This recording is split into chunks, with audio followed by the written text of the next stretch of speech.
Hey everybody, Adam Phillips here for Dynamite Entertainment. I'm with Greg Weisman today, the writer of the upcoming Gargoyle series from Dynamite. And Greg, we're thrilled to have you with us. Thanks. I appreciate it. Thanks for having me here. There you go. Before we get started talking about gargoyles, I just want to mention if you're watching at home, if you're watching on your phone, please hit the like button.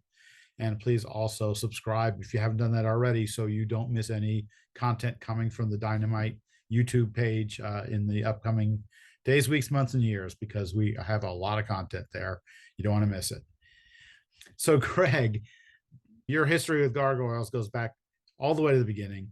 And, it must be a thrill to get to write them again, first of all. I mean, how are you feeling about that? It is a thrill. I mean, I've been pushing to do more gargoyle stuff, just for the last 30 years or so. So to finally haven't, been able to do it since we did a few comics back in the 2006 to 2008 range, I think.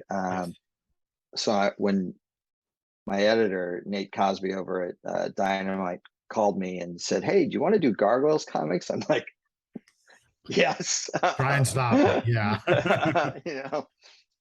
And I'm like, who do I have to kill to do it? And he's like, no one. We want you to do it. And I'm like, then I'm on board. So wow, that's fantastic.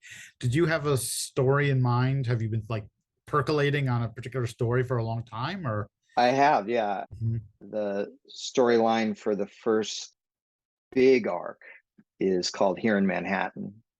And it is something that I've had in my head to do going way back to the TV series, but specifically to do it as a comic book series, I've had in my head for about 10, 12 years now. So again, kind of great to be able to finally do it at this stage in production. I've written the first two issues and I'm about midway through writing the third issue. And Cool. it's just so much fun to be putting words in the mouths of these characters again. I can't even tell you. It's just, I love Goliath. I love Elisa. I love Broadway. I'm getting to write. Well, I don't want to spoil anything, but I'm getting to write all these great characters again. And it's been so long that it's just a joy for me. Wow. I was going to ask you if you had a secret favorite, but you just pretty much said you love them all. I do. I mean, Goliath for me is the center of the show. Everything is a wheel around Goliath. I still wouldn't necessarily say he's my favorite character because I do love them all, but I will say that he's the fulcrum in the void, so to speak, for the whole series. I have often, I don't know if any of your listeners, probably way too young, but if they ever watched Hill Street Blues, he's the Frank Furillo. He's the guy, the captain of the precinct house, Sure. who was the center of that show. And when we built the show back in 1993, 94, I very much had Frank Furillo in mind, that we were creating a show with all these characters with a constantly growing cast, but that Goliath would maintain the center and sort of anchor us. And his relationship with Elisa becomes key to, I think, the whole thing. Yeah, that's really cool. And yes, I'm old enough to remember Hill Street Blues. So, and you're working with George Kambadaiis, who I still haven't really found out if that's how to pronounce it or not. But man, the pages, I'm going to show the pages now. They look spectacular. Yeah, they're gorgeous.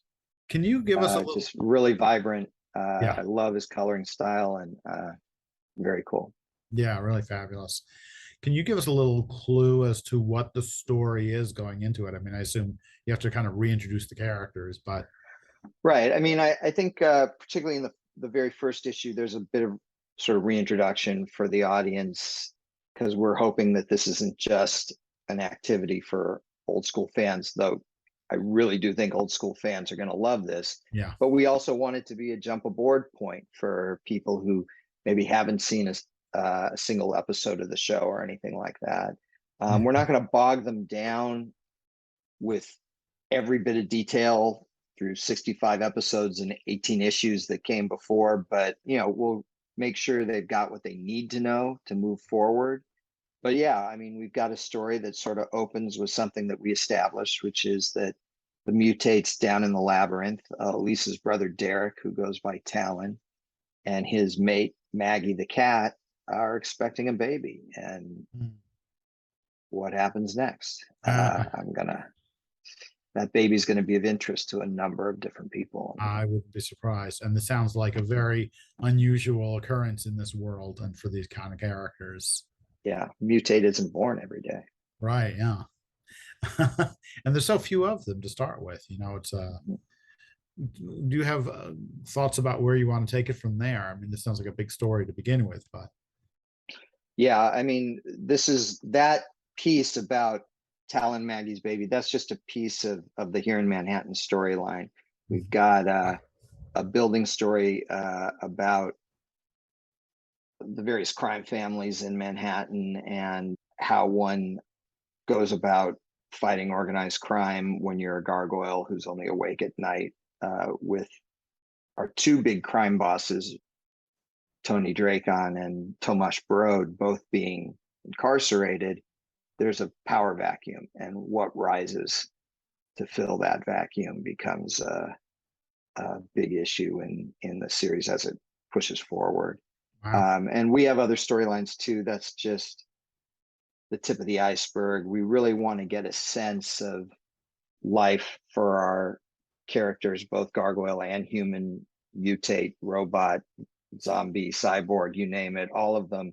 We want to get a taste for what life is like for them in Manhattan at the end of the 20th century. And Expensive. Yeah, that's where we're going. That sounds amazing. Really cool. And anything else you want to tell us before we wrap up here? No, I mean, as it is, I was uncomfortable telling that much. I'm sort of famous for not giving spoilers out. I have a begrudging awareness that in order to do publicity for the projects that I'm on, I've got to give at least a little bit. Yeah, just a little. But I don't like to. So that's about as far as I'm willing to go right now. But we've got some gorgeous covers, just all these alternate covers for issue 1, and we've got more coming for subsequent issues. I'm really excited about the partnership with both Dynamite and Disney.